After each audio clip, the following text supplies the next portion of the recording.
Hello guys, welcome back to Banking Kannadiga. In this video, I'm going to discuss about Union Bank LBO 2024-25. So ಎಲ್ರಿಗೂ ನಮಸ್ಕಾರ. Union bank L B O result ಇವತ್ತು ಬರುತ್ತೆ ಅಂತ ತುಂಬ ಜನ ಅಂದ್ಕೊಂಡಿದ್ವಿ and ನಾನು ಕೂಡ ಅಂದ್ಕೊಂಡಿದ್ದೀನಿ and I am also little worried.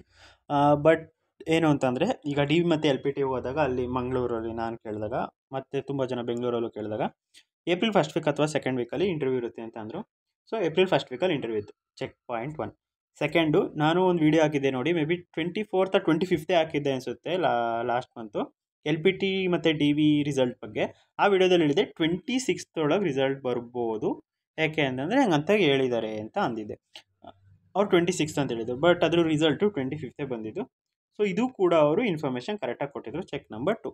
So ಅದರಿಂದ ನನ್ನ ಒಪಿನಿಯನು ಇದು ಕೂಡ ಇವಾಗ ಹೇಳಿದಾರಲ್ಲ 15ನೇ ತಾರೀಕು ಬರ್ಬೋದು ಅಂತ, ಅದೇ 15ನೇ ತಾರೀಕು ಅಥವಾ 15ನೇ ತಾರೀಕು ಆದಮೇಲೆ ಬರ್ಬೋದು ಅಂತ, ಬೇಗ ಬರ್ಬೋದು. ಆ್ಯಂಡ್ ಎಕ್ಸಾಕ್ಟಾಗಿ ಇವತ್ತೇ ಅಂತ ಹೇಳೋಕ್ಕಾಗಲ್ಲ. ಬಿಕಾಸ್ ಆ ಇಂಟರ್ವ್ಯೂ ಆಗಿ ಇವತ್ತಿಗೂ ಸ್ವಲ್ಪ ಹಾಲಿಡೇಸ್ಗಳು ಯೂಶ್ವಲಿಗಿಂತ ಜಾಸ್ತಿ ಇದ್ದು, may be 1 or 2 day delay ಆಗ್ಬೋದು, ಮೇ ಬಿ ಇವತ್ತೇ ಬರ್ಬೋದು. ಸೊ ಎಕ್ಸಾಕ್ಟಾಗಿ ಹೇಳೋಕ್ಕಾಗಲ್ಲ. ಅದರಿಂದ ಹೇಳ್ತಿರೋದೇನು ಅಂತಂದರೆ, ಡೈಲಿ ಇವಾಗ ಬರುತ್ತೆ ಅಂತ ಸುಮ್ಮನೆ ವರಿ ಆಗೋಕ್ಕಿಂತ ಆರಾಮಾಗಿರಿ. ಬಂದಾಗ ಯಾರಾದರೂ ಒಬ್ಬರು ನಿಮಗೆ ತಿಳಿಸ್ತಾರೆ. ಯಾವಾಗಲೂ ವೆಬ್ಸೈಟಲ್ಲೇ ಚೆಕ್ ಮಾಡಿಕೊಂಡು ವೆಬ್ಸೈಟ್ನೇ ಇಟ್ಕೊಂಡು ಕೂತ್ಕೊಬೇಡಿ. ಆ್ಯಂಡ್ ನನಗೂ ಕೂಡ ತುಂಬ ವರಿ ಇದೆ, ಇವತ್ತು ಬರುತ್ತಾ, ಏನಾಗುತ್ತೆ, ಅದು ಇದು ಸಾವಿರ ತಲೆ ನಿಮಗೇನೇನು ಥಾಟ್ಸ್ ಓಡುತ್ತೆ ಅದೇ ನನಗೂ ಓಡ್ತಿರುತ್ತೆ. ಗೊತ್ತಾಯಿತು ಅಂತ ಅನ್ಕೋತೀನಿ. ಇವತ್ತಿಂದ ಯಾವಾಗಲಾದರೂ ಬರ್ಬೋದು. ಇದೊಂಥರ ಈ ಪ್ರೆಗ್ನೆಂಟ್ ವುಮೆನ್ಗೆ ಡೆಲಿವರಿ ಡೇಟ್ ಕೊಟ್ಟಂಗೆ, ಡೆಲಿವರಿ ಡೇಟ್ ಬಂದಿದೆ, ಬಟ್ ಇವಾಗಲೇ ಬರುತ್ತಾ, ನಾಳೆ ಬರುತ್ತಾ, ನಾಡ್ದು ಬರುತ್ತಾ, ಪಾಪ ಹೊರಗಡೆ ಅಂತ ಹೇಳೋಕ್ಕಾಗಲ್ಲ. ಯಾವಾಗ ಬರುತ್ತೆ ಅವಾಗ ಬರುತ್ತೆ. So B hopeful for the best, but ಮೈಂಡಲ್ಲಿ ಪ್ರಿಪೇರ್ ಆಗಿರಿ ಫಾರ್ ದ ವರ್ಸ್ಟ್. ನಾನು ಕೂಡ ಹಂಗೆ ಆಗಿರೋದು. ಸೊ ನನ್ನ ಮೆಂಟಾಲಿಟಿ ನಾನು ಶೇರ್ ಮಾಡ್ತಿದ್ದೀನಿ ಅಷ್ಟೇ. ಆ್ಯಂಡ್ ಅಬೌಟ್ ಸಿಬಿಲ್ ಮೆಸೇಜು ಒಂದು ಕಾಮನ್ ಇದೆ ಹೇಳ್ತೀನಿ. ಸೊ ನೋಡಿ, 300 ವೇಕೆನ್ಸಿ ಇರೋದು. ಆ ಥರ ಸೆಲೆಕ್ಟೆಡ್ ಮೆಂಬರ್ಸ್ಗೆ ಸಿಬಿಲ್ ಬಂದಿದೆ ಅಂತಂದರೆ, ನಮಗೀಗ ಸಿಬಿಲಲ್ಲಿ ಶೇರ್ ಮಾಡಿರೋದು, ಈಗ ಸ್ಕ್ರೀನ್ಶಾಟ್ಗಳು ಶೇರ್ ಮಾಡಿದ್ದಾರೆ ಸ್ವಲ್ಪ ಜನ. ಏನು ಅಬ್ಬಬ್ಬ ಅಂದರೆ ಒಂದು 4-5 ಜನ ಶೇರ್ ಮಾಡಿದ್ದಾರಾ? ಇಲ್ಲ ಓಲಿ 10 ಜನ ಶೇರ್ ಮಾಡಿದ್ದಾರೆ ಅಂತ ಅನ್ಕೊಳ್ಳೋಣ. 10 ಜನ ಮಾಡಿದ್ದಾರೆ. ಅದರಲ್ಲಿ ಇನ್ನೂ ಒಂದು 50 ಜನ ನಮಗೆ ಶೇರೇ ಮಾಡಿಲ್ಲ, ಅವರು ಸೋಷಿಯಲ್ ಮೀಡಿಯಾ ಟೆಲಿಗ್ರಾಮಲ್ಲೇ ಇಲ್ಲ ಅಂತ ಅನ್ಕೊಳ್ಳೋಣ. ಬೇಡ, 100 ಜನ ಟೆಲಿಗ್ರಾಮಲ್ಲೇ ಇಲ್ಲ, ಸೊ ಅವ್ರು ನಮಗೆ ಯಾರಿಗೂ ಶೇರ್ ಮಾಡಿಲ್ಲ. ಸೊ ಆ 100 ಜನ ಆ್ಯಡ್ ಮಾಡಿ. ಸೊ 110. ಇನ್ನು ಸ್ವಲ್ಪ ಜನ ಟೆಲಿಗ್ರಾಮಲ್ಲಿದ್ದಾರೆ ಆದರೂ ಶೇರ್ ಮಾಡಿಲ್ಲ ಅಂತ ಅಂದ್ಕೊಂಡೆ, ಅವರೊಂದು 40. ಸರಿ, 150 ಜನಕ್ಕೆ ಬಂದಿದೆ. ನಾನು 150 ಜನಕ್ಕೆ ಬಂದಿದೆ ಅಂತ ಗೊತ್ತಿಲ್ಲ. ನಮಗೆ ಗೊತ್ತಿರೋದು ಮೇ ಬಿ 4 or 5 ಮೆಂಬರ್ಸಿಗೆ ಬಂದಿರೋ ಸ್ಕ್ರೀನ್ಶಾಟ್ ಮಾತ್ರ ಸಿಕ್ಕಿರೋದು. 150 ಜನಕ್ಕೆ ಬಂದಿಲ್ಲ. ನಾನು ಹೇಳ್ತಿರೋದು ಬಂದಿದೆ ಅಂತ ಅಂದ್ಕೊಳ್ಳಿ ಅಂತ. ಸೊ 250 ಜನಕ್ಕೆ ಯಾಕೆ ಬಂದಿಲ್ಲ ಅಂತಲೂ ಯೋಚನೆ ಮಾಡಿ. ಮ್ಯಾಕ್ಸಿಮಮ್ ಅಂತ ಹೇಳ್ತೀನಿ, ಮೇ ಬಿ ಹಿಂಗಾಗಿರ್ಬೋದು ಆ ಥರ. 250 ಜನಕ್ಕೆ ಬಂದಿಲ್ಲ. ಸೊ ಅದು ಸೆಲೆಕ್ಷನ್ಗೆ ರಿಲೇಟೆಡ್ ಅಲ್ಲದೆ ಇರ್ಬೋದು.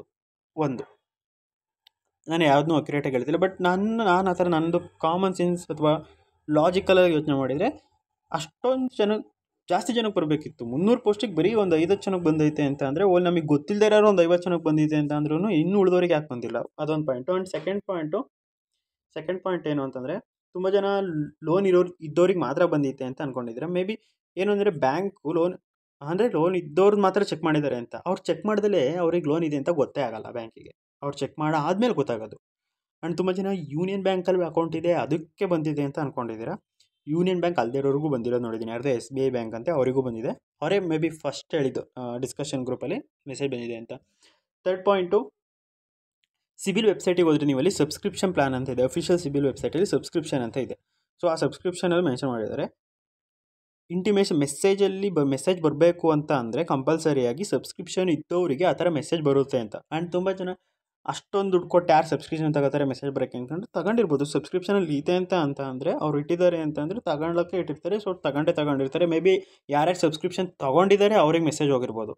ಸೊ ಅದು third point. Fourth point, CIBIL actually check ಮಾಡೋದು ನಮ್ಮದೆಲ್ಲ ಫೈನಲ್ ರಿಸಲ್ಟ್ ಬಂದು ಆದಮೇಲೆ,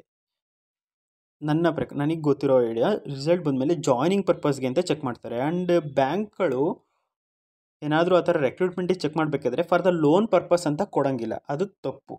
ಸಿಬಿಲ್ ಪ್ರಕಾರ ಅದು ತಪ್ಪು. ಅವ್ರು ಏನು ಪರ್ಪಸ್ಸಿಗೆ ಚೆಕ್ ಮಾಡ್ತಾರೆ ಅದೇ ಪರ್ಪಸ್ ಮೆನ್ಷನ್ ಮಾಡಬೇಕು.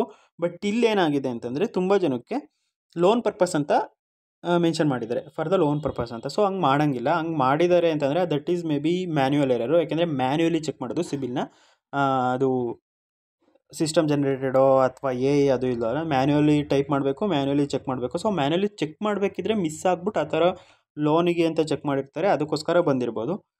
ಇನ್ನೊಂದು 5ನೇದು, ಬ್ಯಾಂಕ್ಗಳು ಏನಾದ್ರು ಸಿಬಿಲ್ ಚೆಕ್ ಮಾಡಬೇಕಿದ್ರೆ ಅವರು ಆಪ್ಟ್ ಔಟ್ ಕೊಡ್ಬೋದಂತೆ, ಅಂದರೆ ಮೆಸೇಜ್ ಹೋಗದೇ ಇರೋಂಗೂ ಚೆಕ್ ಮಾಡ್ಬೋದಂತೆ. ಸೊ ಅದು ಮ್ಯಾನ್ಯುವಲ್ ಪ್ರೊಸೆಸ್ ಅಲ್ವಾ. ಸೊ ಮೇ ಬಿ ಯಾರ್ಯಾರಿಗೆ ಬಂದಿದೆ ಮೆಸೇಜು ಅವರಿಗೆ ಆಪ್ಟ್ ಔಟ್ ಕೊಟ್ಟಿಲ್ದಲೇ ಚೆಕ್ ಮಾಡಿರ್ಬೋದು, ಅದೊಂದು.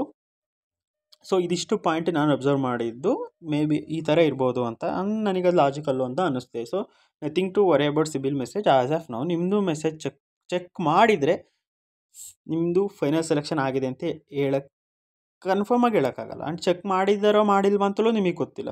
ಸೊ ಸುಮ್ಮನೆ ಅದ್ರ ಬಗ್ಗೆ ವರಿ ಆಗೋಕ್ಕೆ ಹೋಗಬೇಡಿ. ಆ್ಯಂಡ್ ಮೆಸೇಜ್ ಬಂದಿಲ್ಲ ಅಂತ ಸೀರಿಯಸ್ಸಾಗಿ ಟೆನ್ಷನ್ ತೊಗೋಬೇಡಿ. ನನಗೂ ಬಂದಿಲ್ಲ ಮೆಸೇಜು. ಆ್ಯಂಡ್ ಹಂಗಂತ ನಾನು ಸೆಲೆಕ್ಟ್ ಆಗಲ್ಲ, ಸೆಲೆಕ್ಟ್ ಆಗ್ತೀನಿ ಅಂತ ಹೇಳಲ್ಲ.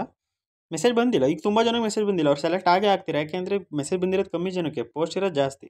And about expected cut off ಬಗ್ಗೆ ನಾನು ಆಲ್ರೆಡಿ ವೀಡಿಯೋ ಮಾಡಿ ಹಾಕಿದ್ದೆ. ಆ ವಿಡಿಯೋದಲ್ಲಿ ನಾನು ಕ್ಲಿಯರಾಗಿ ಇಂಡಿಯನ್ ಬ್ಯಾಂಕ್ ಇದಕ್ಕಿಂತ ಫಸ್ಟು, ಆ ವಿಡಿಯೋಗಿಂತ ಫಸ್ಟು ಮೇ ಬಿ ನನ್ನ ಚಾನಲ್ ಸ್ಟಾರ್ಟಿಂಗ್ ಡೇಸಲ್ಲೋ ಒಂದು ವೀಕಲ್ಲೋ ಒಂದು ಡಿಸೆಂಬರ್ ಮಂತಲ್ಲಿ ಒಂದು ವೀಡಿಯೋ ಹಾಕಿದೆ. ಅದರಲ್ಲಿ ಎಕ್ಸ್ಪೆಕ್ಟೆಡ್ ಕಟ್ ಆಫ್ ಹೇಳಿದೆ. But Indian bank LBO result ಬಂದಾದ ಮೇಲೆ ಒಂದು ಎಕ್ಸ್ಪೆಕ್ಟೆಡ್ ಕಟ್ ಆಫ್ ಹೇಳಿದೆ. ಅದು ಕಂಪೇರ್ ಮಾಡಿಕೊಂಡು ಅದರ ಕ್ಲಿಯರಾಗಿ ಎಲ್ಲನೂ ಎಕ್ಸ್ಪ್ಲೇನ್ ಮಾಡಿದ್ದೀನಿ, ಯಾವ ಥರ ಕಂಪೇರ್ ಮಾಡಿದ್ದೀನಿ, ಏನಕ್ಕೆ ಕಂಪೇರ್ ಮಾಡಿದ್ದೀನಿ ಅಂತ. ಆ್ಯಂಡ್ ಅದನ್ನು ಹೇಳಿದ್ದೀನಿ, ಎಕ್ಸಾಮ್ ಲೆವೆಲ್ನ ಆ್ಯಕ್ಚುಲಿ ಕಂಪೇರ್ ಮಾಡೋಕ್ಕಾಗಲ್ಲ, ಕಾಂಪಿಟೇಷನ್ ಲೆವೆಲ್ ಕೂಡ ಕಂಪೇರ್ ಮಾಡೋಕ್ಕಾಗಲ್ಲ. ಸೊ ಏನಕ್ಕೆ ಅಂತ ಅಂದರೆ ಇಂಡಿಯನ್ ಬ್ಯಾಂಕ್ LBOಗೆ ಅಪ್ಲೈ ಮಾಡಿದವರು ಕಮ್ಮಿ ಜನ ಆ್ಯಂಡ್ ಪೋಸ್ಟ್ ಕಮ್ಮಿ. ಸೊ ಪೋಸ್ಟ್ ಕಮ್ಮಿ ಇದ್ದರೆ ಆಬ್ವಿಯಸ್ಲಿ ಆ ನೋಟಿಫಿಕೇಷನು ಕಮ್ಮಿ ಜನನ ಅಟ್ರ್ಯಾಕ್ಟ್ ಮಾಡುತ್ತೆ. ಆ್ಯಂಡ್ ಆ ಕಮ್ಮಿ ಜನದಲ್ಲಿ ಈಗ ಅವರೇಜಾಗಿ ಇಂಟೆಲಿಜೆನ್ಸ್ ತಗೊಂಡ್ರೆ ಜಾಸ್ತಿ ಜನದಲ್ಲಿ ಎಷ್ಟು ಜನ ಸಿಗ್ತಾರೆ, ಲೈಕ್ ಟಾಪರ್ಸು, ಕಮ್ಮಿ ಜನದಲ್ಲಿ ಕಮ್ಮಿ ಜನ ಸಿಗ್ತಾರೆ. ಆ್ಯಂಡ್ ಇಂಡಿಯನ್ ಬ್ಯಾಂಕ್ LBOಗೆ ಅಷ್ಟು ಅದು ಬಂದಾಗ ಲೋಕಲ್ ಬ್ಯಾಂಕ್ ಆಫೀಸರ್ ಅಂತಂದರೆ ಇದು ಅಥವಾ ಆ ಥರ ಅವೇರ್ನೆಸ್ ಕಮ್ಮಿ ಇತ್ತು. ಯಾರು ಯೂಟ್ಯೂಬಲ್ಲಿ ಅಷ್ಟೊಂದು ಡಿಸ್ಕಸ್ ಮಾಡಿರಲಿಲ್ಲ, ಯಾಕೆಂದರೆ ಕಮ್ಮಿ ವೇಕೆನ್ಸಿ ಇತ್ತು. ಕಮ್ಮಿ ವೇಕೆನ್ಸಿ ಅಂದರೆ ಜಾಸ್ತಿ ಜನ ನೋಡಲ್ಲ, ಅದಕ್ಕೆ ಯಾರೂ ಡಿಸ್ಕಸ್ಸೇ ಮಾಡಿರಲಿಲ್ಲ. ಆ್ಯಂಡ್ ನಂದು ಯೂಟ್ಯೂಬ್ ಚಾನಲ್ ಇರಲೇ ಇಲ್ಲ. ನಾನು ಆ್ಯಕ್ಚುಲಿ UBA ಎಕ್ಸಾಮ್ ಆದಮೇಲೆ ಯೂಟ್ಯೂಬ್ ಚಾನಲ್ ಮಾಡಿದ್ದು. ಸೊ ನಾನು ಏನು ಹೇಳಿರಲಿಲ್ಲ. ಆ್ಯಂಡ್ ಹಿಂದಿಯವರಂತೂ ಸ್ವಲ್ಪ ಎಲ್ಲ ಒಬ್ಬರು ಇಬ್ಬರೇನೋ ವೀಡಿಯೋ ಮಾಡಿದ್ರು ಅನಿಸುತ್ತೆ, ಜಾಸ್ತಿ ಪುಷ್ ಮಾಡಿರಲಿಲ್ಲ ಅಪ್ಲೈ ಮಾಡಿ ಅಂತ. ಬಟ್ ಯೂನಿಯನ್ ಬ್ಯಾಂಕ್ LBOದಲ್ಲಿ ಕೇಸ್ ಏನಾಯಿತು, ಜಾಸ್ತಿ ವೇಕೆನ್ಸಿ ಬಂತು. ಸೊ ಜಾಸ್ತಿ ವೇಕೆನ್ಸಿ ಬಂತು ಅಂತಂದರೆ ವ್ಯೂವರ್ಸ್ ಪಾಯಿಂಟ್ ಜಾಸ್ತಿ, ಯೂಟ್ಯೂಬರ್ಸ್ ವ್ಯೂವಲ್ಲಿ ಹೇಳ್ತೀನಿ, ವ್ಯೂವರ್ಸ್ ಜಾಸ್ತಿ ನೋಡ್ತಾರೆ. ಆ್ಯಂಡ್ ಅಪ್ಲಿಕೇಶನ್ ಜಾಸ್ತಿ ಆಗ್ತಾರೆ. ಯಾಕೆ ಅಂತಂದರೆ ಅವೇರ್ನೆಸ್ ಬರುತ್ತೆ. ಆ್ಯಂಡ್ ಅವಾಗಲೇ LBO ಅಂದರೆ ಏನು, local bank officer work culture, ಅದು ಇದು ಅಂತ ಎಲ್ಲನೂ ವೀಡಿಯೋ ಮಾಡಿ ಹಾಕಿದ್ರು. ಸೊ ಅದು ತುಂಬ ಅಪ್ಲಿಕೇಟ್ಸ್ನ ಅಟ್ರ್ಯಾಕ್ಟ್ ಮಾಡ್ತೀವಿ Union Bank LBO compare to Indian bank LBO. And ಕರ್ನಾಟಕದಲ್ಲಿ ವೇಕೆನ್ಸಿ 300 ಇದೆ, ಸೌತಲ್ಲಿ ಜಾಸ್ತಿ ಇದೆ ಅಂತಂದಾಗ ಸೌತವರೆಲ್ಲ ಫುಲ್ಲು ಆ ಥರ ಅಪ್ಲೈ ಮಾಡೋಕ್ಕೆ ಜಾಸ್ತಿ ಇದಾದರು. ಆ್ಯಂಡ್ ಔಟ್ ಆಫ್ ಸ್ಟೇಟ್ ಅವ್ರು ನಮ್ಮ ಕರ್ನಾಟಕ ಹಾಕಿದ್ರು. ಅವರೆಲ್ಲ ಹೋದ್ರು ಬಿಡಿ, ಸ್ವಲ್ಪ ಜನ ಹೋಗಿದ್ದಾರೆ, ಇನ್ನೂ ಸ್ವಲ್ಪ ಜನ ಇದ್ದಾರೆ. ಸೊ ನಾನು ಹೇಳ್ತಿರೋದು ಏನಂದರೆ ಆವ್ರೇಜಾಗಿ ತೊಗೊಂಡ್ರೆ competition level, toppers level union ಬ್ಯಾಂಕಲ್ಲಿ ಜಾಸ್ತಿ ಇತ್ತು. And union bank exam level ಕಮ್ಮಿ ಇತ್ತು. ಸೊ ಅದು ಕ್ಯಾನ್ಸಲ್ ಔಟ್ ಆಗ್ಬೋದು, ಇನ್ನೂ ಮೈನಸ್ ಕೂಡ ಆಗ್ಬೋದು, ಲೈಕ್ -10 ಆ ಥರ ಇಂಡಿಯನ್ ಬ್ಯಾಂಕ್ LBO ಕಟ್ ಆಫ್ಗೆ. ಆ್ಯಂಡ್ ಯೂನಿಯನ್ ಬ್ಯಾಂಕಲ್ಲಿ ಡಿಸ್ಕ್ರಿಪ್ಟಿವ್ ಹೊತ್ತು, ಇಂಡಿಯನ್ ಬ್ಯಾಂಕಲ್ಲಿ ಡಿಸ್ಕ್ರಿಪ್ಟಿವ್ ಇರಲಿಲ್ಲ. ಆ್ಯಂಡ್ ಡಿಸ್ಕ್ರಿಪ್ಟಿವ್ ಕೆಲವೊಬ್ರಿಗೆ ಒಳ್ಳೆಯದು, ಕೆಲವೊಬ್ರಿಗೆ ಒಳ್ಳೆಯದಲ್ಲ. ಯಾಕೆಂದರೆ ಕೆಲವೊಬ್ರು ಇಂಗ್ಲೀಷಲ್ಲಿ ತೀರಾ ಚೆನ್ನಾಗಿರಲ್ಲ, ರೀಸನಿಂಗ್ ಕ್ವಾಂಟಲ್ಲಿ ಔಟ್ ಆಫ್ 4 ತಗೊಂಡು ಇಂಗ್ಲೀಷಲ್ಲಿ ಹೋಗಿರುತ್ತೆ. ಸೊ ಆ ಥರದವರು maybe descriptive just qualify ಆಗಿರ್ಬೋದು. ಈ ಇಂಡಿಯನ್ ಬ್ಯಾಂಕಲ್ಲಿ ತುಂಬ ಜನ 120 ತೆಗ್ದಿದ್ರು, ಅದೇ ಈಸಿ ಅಂತ ಅಂತಾರೆ ಯೂನಿಯನ್ ಬ್ಯಾಂಕಿಂತ. ಬಟ್ ಅದರಲ್ಲೇ 120 ತೆಗ್ದಿರೋರು ಇದರಲ್ಲಿ ತೆಗ್ದಿಲ್ದೇ ಇರ್ಬೋದು. ಯಾಕೆಂದರೆ ಎಕ್ಸಾಮ್ ಡೇ ದಿನ ನಮ್ಮ ಮೈಂಡ್ ಸೆಟ್ ಮೇಲೆ ಡಿಪೆಂಡ್ ಆಗುತ್ತೆ ಮಾರ್ಕ್ಸು. ಸೊ ನಾನು ಹೇಳ್ತಿರೋದು ಅಂದರೆ ಕಟ್ ಆಫ್ನ ಅಕ್ಯುರೇಟಾಗಿ ಯಾರೂ ಹೇಳೋಕ್ಕಾಗಲ್ಲ, ಒಂದು ಬೇಸಿಕ್ ಐಡಿಯಾ ಹೇಳ್ಬೋದು. ಸೊ ನಾನು ನಿಮಗೆ ಆ PDF ತೋರಿಸ್ತೀನಿ. ನಾನು ಆ ಪ್ರೀವಿಯಸ್ ವೀಡಿಯೋದಲ್ಲಿ ಜಾನ್ ಮಂತಲ್ಲಿ ಮಾಡಿರೋ ಕಟ್ ಆಫ್ ವೀಡಿಯೋ, ಅದರಲ್ಲಿ ಯೂಸ್ ಮಾಡಿರೋ PDF, ನೀವು ಆ PDF-ಅಲ್ಲಿ ಹೋಗಿ ನೋಡಿ. ಸೊ ಇದು ಆ PDF. ನಾನು ಇದು ಇವಾಗ ಮಾಡಿರೋದಲ್ಲ. ತುಂಬ ಜನ ಏನಿದು IBPS ಕ್ಲರ್ಕ್ ಮೈನ್ಸ್ ರಿಸಲ್ಟ್ ಬಂದಾದಮೇಲೆ ಕಟ್ ಆಫ್ ಜಾಸ್ತಿ ಹೇಳ್ತಿದ್ದೀನಿ ಅಂತ ಅನ್ಕೊಬೇಡಿ. ಆ ವಿಡಿಯೋದಲ್ಲಿ ಹೇಳಿದ್ದೀನಿ ನಾನು, ಇದು ಕ್ಲಿಯರಾಗಿ ಕಂಪೇರ್ ಮಾಡಿ ಹೇಳಿರೋದಂತ. ಆ್ಯಂಡ್ ಈ ಪಾಯಿಂಟ್ಸ್ಗಳನ್ನ ಹೇಳಿದ್ದೀನಿ, ಆ್ಯಂಡ್ ಈ ಪಾಯಿಂಟ್ಸ್ಗಳನ್ನ ಎಕ್ಸ್ಪ್ಲೇನ್ ಮಾಡಿದ್ದೀನಿ. ಆ್ಯಂಡ್ ನನ್ನ ಪ್ರಕಾರ ರೀಸನಿಂಗ್ ಮತ್ತು ಕ್ವಾಂಟು ಈ ಥರ ಕ್ಲಿಯರ್ ಆಗಿರೋರಿಗಂತೂ ನಿಮಗಂತೂ ಅಷ್ಟೊಂದು ಡಿಫ್ರೆನ್ಷಿಯೇಟ್ ಮಾಡಲ್ಲ. ಡಿಫ್ರೆನ್ಷಿಯೇಟ್ ಮಾಡೋದೇ GA, ಡಿಸ್ಕ್ರಿಪ್ಟಿವ್ ಆ್ಯಂಡ್ ಇಂಗ್ಲೀಷ್ ಈ ಎಕ್ಸಾಮಲ್ಲಿ ಅಂತ ನನ್ನ ಒಪಿನಿಯನ್ನು. ಯಾಕೆಂದರೆ ಕ್ವಾಂಟ್ ರೀಸನಿಂಗ್ ವಾಸ್ ಈಸಿಯರ್ ಲೆವೆಲ್. ಕೆಲವೊಂದು ಶಿಫ್ಟಲ್ಲಿ ಮೇ ಬಿ ಕ್ವಾಂಟ್ ಟಫ್ ಇರ್ಬೋದು. ನಾನು ಶಿಫ್ಟ್ ವೈಸ್ ಡಿಫಿಕಲ್ಟಿಗೆ ಬರೋದೇ ಇಲ್ಲ. ಅದು ಒಂಥರ ನನ್ನ ಶಿಫ್ಟ್ ನನಗೆ ಈಸಿ ಇತ್ತು. ಸೊ ನನಗೆ ಅನ್ನಿಸ್ತಿದೆ, ನನಗೆ ನಾರ್ಮಲೈಸೇಷನ್ ಪಾಯಿಂಟ್ ಸಿಗಲ್ಲ, ಕಮ್ಮಿ ಆಗುತ್ತೆ, ಕಟ್ ಆಗುತ್ತೆ ಅಂತ. ಯಾಕೆಂದರೆ ನಾನು ಕ್ವಾಂಟಲ್ಲಿ ಯೂಶ್ವಲಿ ಅಷ್ಟೊಂದು ಚೆನ್ನಾಗಿಲ್ಲ, ಬಟ್ ಕ್ವಾಂಟಲ್ಲಿ ನಾನು ಚೆನ್ನಾಗಿ ಮಾಡಿದೆ. ಸೊ ಅದರಿಂದ ನಂಗೆ ಹಂಗೆ ಅನ್ನಿಸುತ್ತೆ. ಆ ಡೇ ಮೇ ಬಿ ಅವತ್ತು ನನ್ನ ಮೂಡ್ ಚೆನ್ನಾಗಿತ್ತೇನೋ ನನ್ನ ಡೇ. ಒಂದೊಂದು ದಿನ ನಮ್ಮ ದಿನ ಅಂತ ಬರುತ್ತೆ, ಅವತ್ತು ನಾವು ಏನು ಮಾಡಿದರೂ ನಮಗೆ ಒಳ್ಳೇದಾಗುತ್ತೆ, ಆ ಥರದ ದಿನ ಇರ್ಬೋದು. ಅದಕ್ಕೆ ನಾವು ಮೇ ಬಿ ಜಾಸ್ತಿ ಅಟೆಂಡ್ ಮಾಡಿದ್ವಿ ನಾವು. ಸೊ ತುಂಬ ಜನ ತುಂಬ ಚೆನ್ನಾಗಿ ಓದಿರ್ತೀರ, ತುಂಬ ಎಲ್ಲ ಎಕ್ಸಾಮಲ್ಲೂ ಸಖತ್ತಾಗಿ ಅಟೆಂಡ್ ಮಾಡಿರ್ತೀರ, ಬಟ್ ಈ ಎಕ್ಸಾಮಲ್ಲಿ ಕಮ್ಮಿ ಮಾಡಿರ್ತೀರ. ನಿಮ್ಮ ಬ್ಯಾಡ್ ಡೇ ಇರ್ಬೋದು, ಅಥವಾ ರಿಯಲಾಗಿ ಎಕ್ಸಾಮ್ ಡಿಫಿಕಲ್ಟ್ ಇರ್ಬೋದು. So we can't say about normalisation, ಅದನ್ನು ಪಕ್ಕಕ್ಕಿಡಿ, ಅದ್ರ ಬಗ್ಗೆ ಈಗ ಟೆನ್ಷನ್ ತೊಗೊಳ್ಬೇಡಿ. ಆ್ಯಂಡ್ ಈ ವಿಡಿಯೋದಲ್ಲಿ ನಾನು ಈ ಥರ ಹೇಳಿದಾಗ ಇಲ್ಲಿ 135 135 140 ಅಂತ ಹೇಳಿದ್ದೀನಿ. ಅದು ನಾನು ಕ್ಲಿಯರಾಗಿ ಹೇಳಿದ್ದೀನಿ. ನೀವು ಇಂಡಿಯನ್ ಬ್ಯಾಂಕ್ ಎಲ್ ಬಿ ಒಗೆ ಕಂಪೇರ್ ಮಾಡಬೇಕು ಅಂದರೆ -10 ಮಾಡಿ ಈ ಕಟ್ ಆಫಲ್ಲಿ ಅಂತ. -10 ಏನಕ್ಕೆ ಮಾಡಿ ಅಂತ ಅಂದಿರೋದು, ನಾನು ಆವ್ರೇಜಾಗಿ ಬೇರ್ ಮಿನಿಮಮ್ 10 ಮಾರ್ಕ್ಸು ಡಿಸ್ಕ್ರಿಪ್ಟಿವ್ ತೆಗಿತಾರೆ ಕ್ಲಿಯರ್ ಮಾಡಿರೋರು ಅಂತ ತೊಗೊಂಡು ಮೈನಸ್ ಮಾಡಿದಾಗ 130 140 ಬರುತ್ತೆ. ಸೊ ಈ 140 ನಾನು ಈಗ 200ಕ್ಕೆ 140 ಅಂತ. ಸೊ ಅದನ್ನು ಇಲ್ಲಿ ಕಂಪೇರ್ ಮಾಡಿದರೆ 140 ಅಂತ ಕಂಪೇರ್ ಮಾಡಿದರೆ 17 ಮಾರ್ಕ್ಸ್ ಯು ಆರಿಗೂ ಮತ್ತು ಇದಕ್ಕೂ ಡಿಫ್ರೆನ್ಸ್ ಆಯಿತು. ಆ್ಯಂಡ್ ತುಂಬ ಜನ ವಾದ ಮಾಡ್ಬೋದು ಇದು 300 ವೇಕೆನ್ಸಿ ಅದು 35 ವೇಕೆನ್ಸಿ ಅಂತ. ಆ್ಯಂಡ್ ವೇಕೆನ್ಸಿ ಮೇಲೆ ಕಟ್ ಆಫು ಡಿಸೈಡ್ ಆಗೋದಿದ್ದಿದ್ರೆ ನಮ್ಮ ಯಾವುದದು IBPS clerk mines result cut off ಕಮ್ಮಿ ಆಗಬೇಕಿತ್ತು ಪ್ರಿವಿಯಸ್ ಇಯರ್ಗಿಂತ. 10 ಮಾರ್ಕ್ಸ್ ಆವ್ರೇಜ್ 10 ಮಾರ್ಕ್ಸ್ ಜಾಸ್ತಿ ಆಗಿದೆ. OBC ಮತ್ತು ಜನರಲ್ಗೂ ಆಲ್ಮೋಸ್ಟ್ 10 ಮಾರ್ಕ್ಸ್ ಜಾಸ್ತಿ ಆಗಿದೆ ಲಾಸ್ಟ್ ಇಯರ್ಗಿಂತ.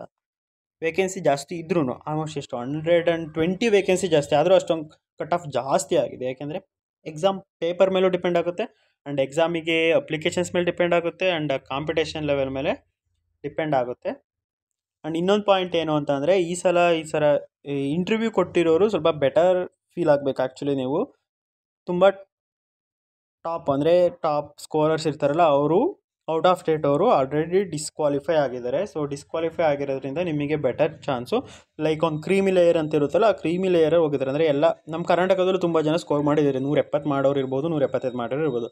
ಬಟ್ ಅವರೇಜಾಗಿ ತಗೊಂಡ್ರೆ ಔಟ್ ಆಫ್ ಸ್ಟೇಟ್ ಅವರು ಜಾಸ್ತಿ ಸ್ಕೋರ್ ಮಾಡ್ತಾರೆ ಯೂಶ್ವಲಿ ಈ ಥರ ಎಕ್ಸಾಮಲ್ಲಿ ನಮ್ಮ ಸ್ಟೇಟ್ ಅವ್ರಿಗೆ ಕಂಪೇರ್ ಮಾಡ್ಕೊಂಡ್ರೆ. ಯಾಕೆಂದರೆ ನಮ್ಮ ಸ್ಟೇಟಲ್ಲಿ ಅಷ್ಟು ರಿಸೋರ್ಸು ಇಲ್ಲ, ಕನ್ನಡದಲ್ಲಿ ನಮಗೆ ರಿಸೋರ್ಸ್ ಇಲ್ಲ ಓದ್ಕೊಳ್ಳೋಕ್ಕೆ, ಆ್ಯಂಡ್ ಅವೇರ್ನೆಸ್ ಕೂಡ ಇಲ್ಲ ಬ್ಯಾಂಕಿಂಗ್ ಬಗ್ಗೆ. ಅದಕ್ಕೆ ಔಟ್ ಆಫ್ ಸ್ಟೇಟ್ ಅವ್ರು ಜಾಸ್ತಿ ಸ್ಕೋರ್ ಮಾಡೋರು ಇರ್ತಾರೆ. ಆ್ಯಂಡ್ ಔಟ್ ಆಫ್ ಸ್ಟೇಟ್ ಅವ್ರು ಈ ಎಕ್ಸಾಮಲ್ಲಿ ತುಂಬ ಜನ ಹೊರಗಡೆ ಹೋಗಿದ್ದಾರೆ. ಅದರಿಂದ ಅದು ಮೇ ಬಿ ಫೈನಲ್ ಕಟ್ ಆಫ್ನ 2 to 3 ಮಾರ್ಕ್ಸ್ ಡಿಫ್ರೆನ್ಸ್ ಮಾಡುತ್ತೆ. ಇದೇ ಥರ ಸೇಮ್ RRB POದಲ್ಲಿ ಆಗಿದ್ದರೆ ಆಬ್ವಿಯಸ್ಲಿ ಕಟ್ ಆಫ್ ಕಮ್ಮಿ ಇರ್ತಿತ್ತು. ಈಗ ಫಾರ್ ಎಕ್ಸಾಂಪಲ್ OBCಗೆ RRB POದಲ್ಲಿ final cut off 43 point something ಇದೆಯಲ್ಲ. ಸೊ ಇದು ಈ ಥರ LPTಲಿ ಔಟ್ ಆಫ್ ಸ್ಟೇಟ್ ಅವ್ರು ಎಲ್ಲರೂ ಹೊರಗಡೆ ಹಾಕಿದ್ದಿದ್ರೆ ಮೇ ಬಿ 41 ಅಥವಾ 42 ಬರ್ತಿತ್ತು, ಕಟ್ ಆಫ್ ಕಮ್ಮಿ ಆಗ್ತಿತ್ತು ಅವರೆಲ್ಲ ಹೊರಗಡೆ ಹೋಗಿದ್ದಿದ್ರೆ. ಸೊ ಈ ಎಕ್ಸಾಮಲ್ಲಿ ಹೋಗಿದ್ದಾರೆ, ಸೊ ಕಟ್ ಆಫ್ ಕಮ್ಮಿ ಆಗುತ್ತೆ. ನೀವೇನಾದರೂ 40 ರೇಂಜಲ್ಲಿ ಇದ್ದರೆ ಆ ಎಕ್ಸಾಮಲ್ಲಿ ಏನೋ ಇದ್ದು ಈ ಥರ ಆಗಿದ್ದಿದ್ರೆ ನಿಮ್ದು ಏನಾದ್ರು 41 ಇತ್ತು ಫೈನಲ್ ರಿಸಲ್ಟಲ್ಲಿ ಮಿಸ್ ಆಗಿದ್ರೆ ಸೆಲೆಕ್ಷನ್ನು, ಅವರೇನಾದರೂ ಈ ಯೂನಿಯನ್ ಬ್ಯಾಂಕ್ LBO LPT ಮಾಡ್ದಂಗೆ ಔಟ್ ಆಫ್ ಸ್ಟೇಟ್ ಅವ್ರನ್ನ ಕಳಿಸಿದ್ರೆ ನೀವು ಇಷ್ಟೊತ್ತಿಗೆ ಆಫೀಸರ್ ಆಗಿರ್ತಿದ್ರಿ. ಸೊ ಇದು ನಾನು ಅಬ್ಸರ್ವ್ ಮಾಡಿರೋಂಥ ಪಾಯಿಂಟ್ಗಳು. ಸೊ ನಿಮಗೇನಾದರೂ ನಿಮ್ಮ ಪರ್ಸನಲ್ ಒಪಿನಿಯನ್ ಇದ್ದರೆ ಕಟ್ ಆಫ್ ಬಗ್ಗೆ ಹೇಳಿ. ಆ್ಯಂಡ್ ಇವಾಗ ನಿಮ್ಮದು ಎಕ್ಸಾಮ್ ಕ್ಲಿಯರ್ ಆಗಿದೆ, ಇಂಟರ್ವ್ಯೂ ಕೊಟ್ಟಿದ್ದೀರಾ, ಕಟ್ ಆಫ್ ಕ್ಲಿಯರ್ ಮಾಡೋದ್ರಿಂದ ಏನೂ ಯೂಸ್ ಇಲ್ಲ. ಕಟ್ ಆಫ್ಗಿಂತ ಎಷ್ಟು ಮಾರ್ಕ್ಸ್ ಜಾಸ್ತಿ ಬರುತ್ತೆ ಅಂತ ಅದು ಇಂಪಾರ್ಟೆಂಟು. ಆ್ಯಂಡ್ ಅದಕ್ಕೂ ಕೂಡ ಜಾಸ್ತಿ ಟೆನ್ಷನ್ ತಗೊಳಕ್ಕೆ ಹೋಗಬೇಡಿ. Top scorers ಹೋಗಿರೋದ್ರಿಂದ decent amount like +10 ಬಂದ್ರೂ ಆ್ಯಂಡ್ ಇಂಟರ್ವ್ಯೂಲಿ ಒಂದು 15ರಿಂದ 16 ಬಂದ್ರೂ ಕ್ಲಿಯರ್ ಆಗುತ್ತೆ ಅಂತ ನಂದು ಒಂದು ಬೇಸಿಕ್ ಐಡಿಯಾ. ಸೊ ಇಷ್ಟೇ ಈ ವಿಡಿಯೋಗೆ. All the best for the result. ಇವತ್ತಿಂದ ಯಾವತ್ತಾದರೂ ರಿಸಲ್ಟ್ ಬರ್ಬೋದು. I will update about my result, and result ಬಂದರೆ ನಾನು ಟೆಲಿಗ್ರಾಮ್ ಚಾನಲಲ್ಲಿ PDF ಶೇರ್ ಮಾಡ್ತೀನಿ. Thank you for watching.